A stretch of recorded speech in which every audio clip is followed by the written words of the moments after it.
Mount Everest दुनिया की सबसे ऊंची चोटी, जहां अब तक लगभग 6000 से अधिक लोग पहुंच चुके हैं। लेकिन पृथ्वी पर एक ऐसा पर्वत भी है जिसकी ऊंचाई एवरेस्ट से लगभग 2000 मीटर कम, सिर्फ 6638 मीटर है। फिर भी आज तक कोई भी इंसान उसके शिखर तक नहीं पहुंच पाया। क्यों हर बार जब किसी ने इस पर्वत पर चढ़ने की कोशिश की तो या तो वह रास्ता भटक गया या अचानक भयंकर बर्फीला तूफान खड़ा हो गया। विज्ञान इसे पृथ्वी का केंद्र एक्सिस मुंडी कहता है और हिंदू धर्म इसे भगवान शिव का दिव्य निवास स्थान मानता है। आज की इस वीडियो में हम बात करेंगे तिब्बत में स्थित कैलाश पर्वत के उन रहस्यों की जो पत्थरों से नहीं बल्कि अनसुलझे रहस्यों से बना हुआ प्रतीत होता है। तो क्या आप तैयार हैं कैलाश पर्वत के इन अद्भुत रहस्यों को जानने के लिए? चलिए शुरू करते हैं। हर हर महादेव। कैलाश केवल एक साधारण पर्वत नहीं है, बल्कि इसे भगवान शिव का दिव्य निवास स्थान माना जाता है। हिंदू धर्म के अनुसार यही वह पवित्र स्थल है जहां भगवान शिव और माता पार्वती सदैव विराजमान रहते हैं। शिव पुराण की रुद्र संहिता में उल्लेख मिलता है, कैलासम रत्नगिरि नामना शिव स्वयं वसति सदा, अर्थात कैलाश, जिसे रत्नगिरि भी कहा जाता है, वह स्थान है जहां स्वयं भगवान शिव सदा निवास करते हैं।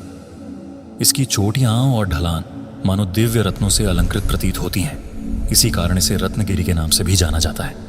पौराणिक मान्यताओं के अनुसार यह दिव्य क्षेत्र लगभग 100 योजन में फैला हुआ माना गया है। कैलाश के पूर्व में मेरु पर्वत, दक्षिण में मंदिर, पश्चिम में गंधमादन और उत्तर में नील पर्वत स्थित बताए गए हैं, जो इसे एक विशेष आध्यात्मिक ऊर्जा केंद्र बनाते हैं। कई परंपराओं में इसे ब्रह्मांड का केंद्र भी माना गया है। आश्चर्य की बात यह भी कही जाती है कि कैलाश पर्वत से उत्तरी ध्रुव की दूरी लगभग 6666 किलोमीटर और दक्षिणी ध्रुव की दूरी लगभग 13332 किलोमीटर बताई जाती है, जो ठीक उसकी दुगुनी है। इसे कुछ लोग अद्भुत संयोग तो कुछ लोग सटीक गणित का संकेत मानते हैं। कैलाश पर्वत की आकृति भी अत्यंत अनोखी है। इसकी बनावट एक विशाल पिरामिड जैसी प्रतीत होती है, जिसके चारों मुख लगभग चारों दिशाओं की ओर उन्मुख हैं। पौराणिक मान्यताओं के अनुसार इन चारों दिशाओं से जुड़े प्रतीक भी बताए जाते हैं। दक्षिण दिशा को नीलम से जोड़ा जाता है, जो शांति का प्रतीक है। पश्चिम दिशा को माणिक्य या रूबी से, जो शक्ति और तेज का प्रतीक माना जाता है।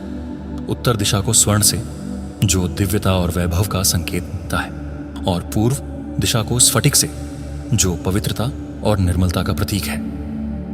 कैलाश के आसपास से एशिया की 4 महान नदियों का उद्गम क्षेत्र माना जाता है, जो विशाल सभ्यताओं को जीवन देती आई हैं।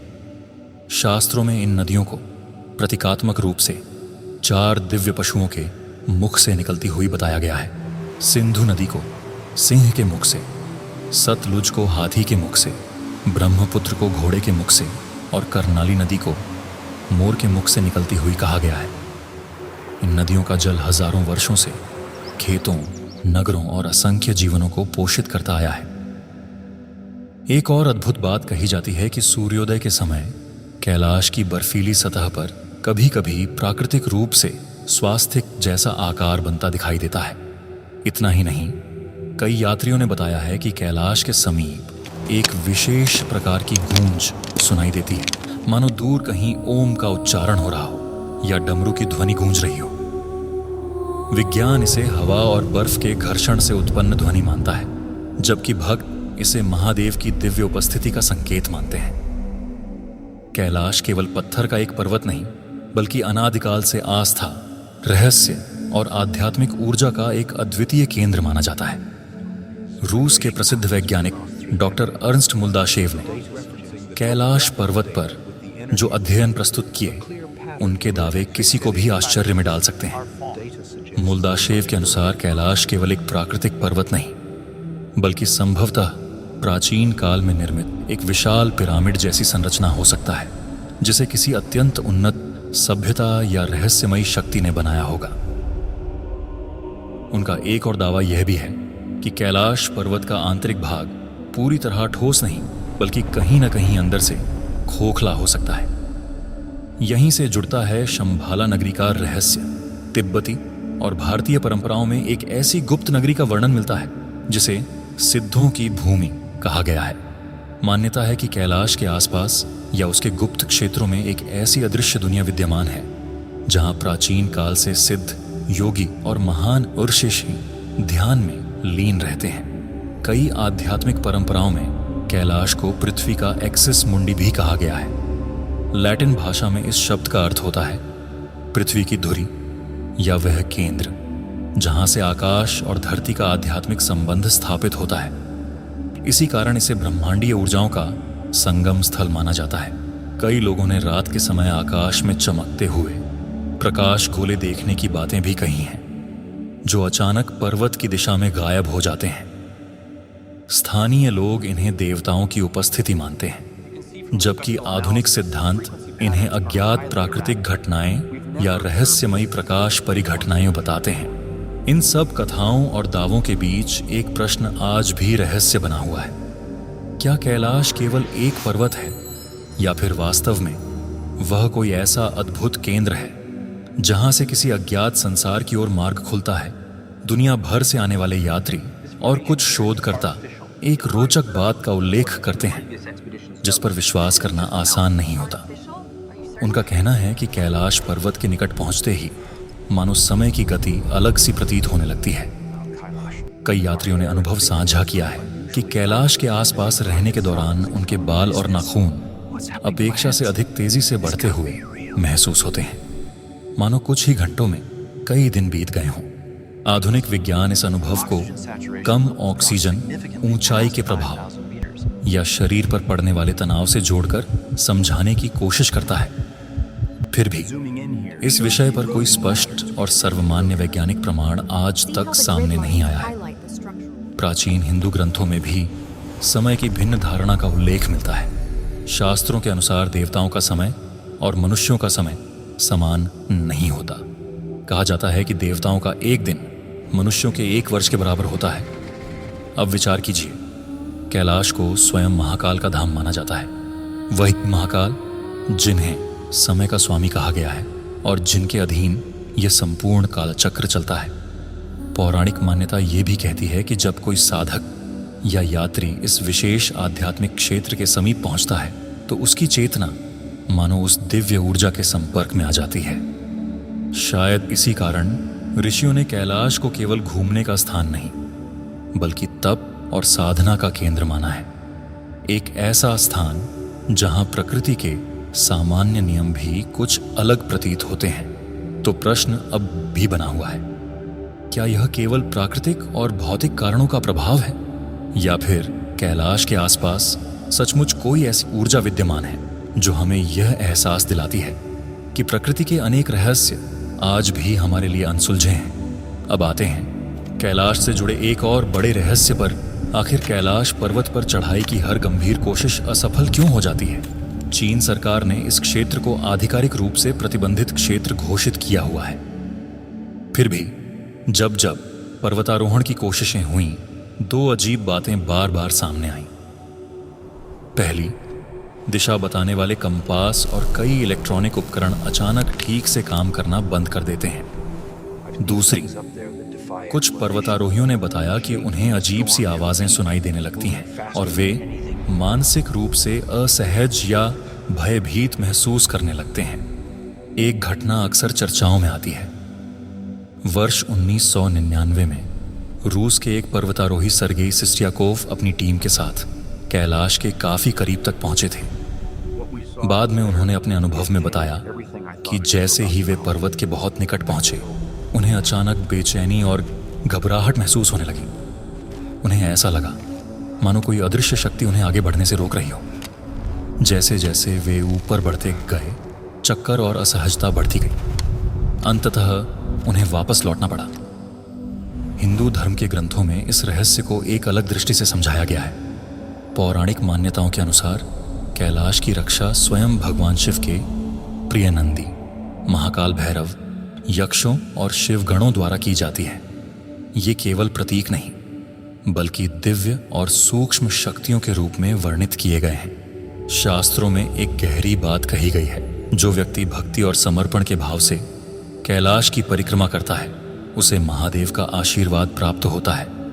किंतु जो अहंकार के साथ इस पर्वत को जीतने का प्रयास करता है उसके मार्ग में अनेक बाधाएं खड़ी हो जाती हैं। अचानक मौसम बदल जाना, रास्ता भटक जाना या मन में भय उत्पन्न होना, इन सब को उसी दिव्य रक्षा का परिणाम माना जाता है।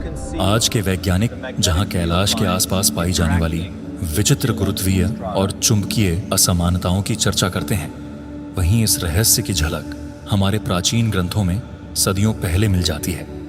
इतिहास और पुराणों में एक ही ऐसी कथा मिलती है जिसमें किसी ने कैलाश पर्वत को हिलाने का साहस किया था।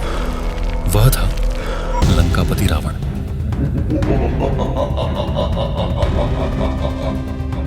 रावण भगवान शिव का परम भक्त था, इसमें कोई संदेह नहीं। किंतु उसके स्वभाव में एक बड़ा दोष भी था, अहंकार। शिव पुराण की कोटिरुद्र संहिता और वाल्मीकि रामायण के उत्तरकांड में वर्णन मिलता है कि जब रावण अपनी विजय यात्रा के दौरान कैलाश पहुंचा तो वहां नंदीश्वर ने उसे आगे बढ़ने से रोक दिया। यह बात रावण को अपमानजनक लगी। क्रोधित होकर उसने कहा, यदि शिव स्वयं बाहर नहीं आते तो मैं ही पूरे कैलाश पर्वत को उठाकर लंका ले जाऊंगा। इसके बाद दशानन रावण ने अपनी 20 भुजाओं से कैलाश पर्वत को उठाने का प्रयास किया। कहा जाता है कि उस क्षण पर्वत हिलने लगा और सृष्टि में हलचल मच गई। किंतु महादेव, जो स्वयं अचल और स्थिर माने जाते हैं, मुस्कुराए और अपने पैर के अंगूठे से पर्वत को हल्का सा दबा दिया। क्षण भर में रावण के हाथ पर्वत के नीचे दब गए। तीव्र पीड़ा में उसका अहंकार टूट गया और उसने महादेव की स्तुति आरंभ की। उसी समय उसके मुख से जो दिव्य स्तुति निकली वहीं आगे चलकर शिव तांडव स्तोत्र के नाम से प्रसिद्ध हुई। जटाटवी गलज्जल प्रवाह पावित स्थले। कथा के अनुसार रावण की भक्ति और स्तुति से प्रसन्न होकर अंततः भगवान शिव ने उसे मुक्त किया और आशीर्वाद भी दिया। कई परंपराओं में यह भी कहा जाता है कि उस घटना के दौरान उत्पन्न हुई दिव्य ऊर्जा ने कैलाश की चट्टानों पर मानो एक अदृश्य छाप छोड़ दी। आज कुछ लोग कैलाश के आसपास दिखाई देने वाली चुंबकीय या गुरुत्वीय विचित्रताओं को उसी कथा से जोड़कर देखते हैं। कैलाश पर्वत के चरणों में 2 अद्भुत झीलें भी स्थित हैं, मानसरोवर और राक्षस ताल। ये दोनों झीलें एक दूसरे के बहुत निकट हैं, लेकिन उनके स्वभाव में मानो धरती आसमान का अंतर दिखाई देता है। पुराणों में वर्णन है कि मानसरोवर झील का निर्माण स्वयं ब्रह्मा ने अपने मन से किया था। इसी कारण इसका नाम मानसरोवर पड़ा। यह झील लगभग गोलाकार है, जो पूर्णता और सूर्य का प्रतीक मानी जाती है। इसका जल शांत, निर्मल और मीठा बताया जाता है। स्कंद पुराण में उल्लेख मिलता है कि इस झील के जल के स्पर्श से मनुष्य के अनेक जन्मों के पाप नष्ट हो जाते हैं। इसके ठीक पास स्थित है राक्षस ताल। इसका आकार अर्धचंद्र के समान टेढ़ा मेढ़ा दिखाई देता है। इसका जल खारा माना जाता है और यहाँ जलीय जीवन बहुत कम दिखाई देता है। परंपरा में इसे नकारात्मक या उग्र ऊर्जा से जोड़ा गया है। एक पौराणिक मान्यता यह भी कहती है कि रावण ने भगवान शिव को प्रसन्न करने के लिए इसी झील के तट पर कठोर तपस्या की थी। उसी कारण इसे राक्षस ताल कहा जाने लगा। प्रकृति का आश्चर्य यह है कि मानसरोवर का जल प्रायः शांत और स्थिर दिखाई देता है, जबकि राक्षस ताल में लहरें अपेक्षाकृत अधिक उग्र प्रतीत होती हैं। वैज्ञानिक इन भिन्नताओं को भूगर्भीय संरचना, खनिजों की मात्रा और हवा के प्रभाव से समझाने की कोशिश करते हैं। धार्मिक दृष्टि से इन दोनों झीलों को एक प्रतीक के रूप में भी देखा जाता है। मानसरोवर शुद्धता, शांति और सकारात्मक ऊर्जा का प्रतीक है, जबकि राक्षस ताल उग्रता और अंधकार का स्मरण कराता है। आज विज्ञान कैलाश के रहस्यों को समझने के लिए रडार और सैटेलाइट की मदद ले रहा है, लेकिन हमारे ऋषि मुनियों ने हजारों वर्ष पहले ही ध्यान और साधना के माध्यम से इन रहस्यों का उल्लेख अपने ग्रंथों में कर दिया था।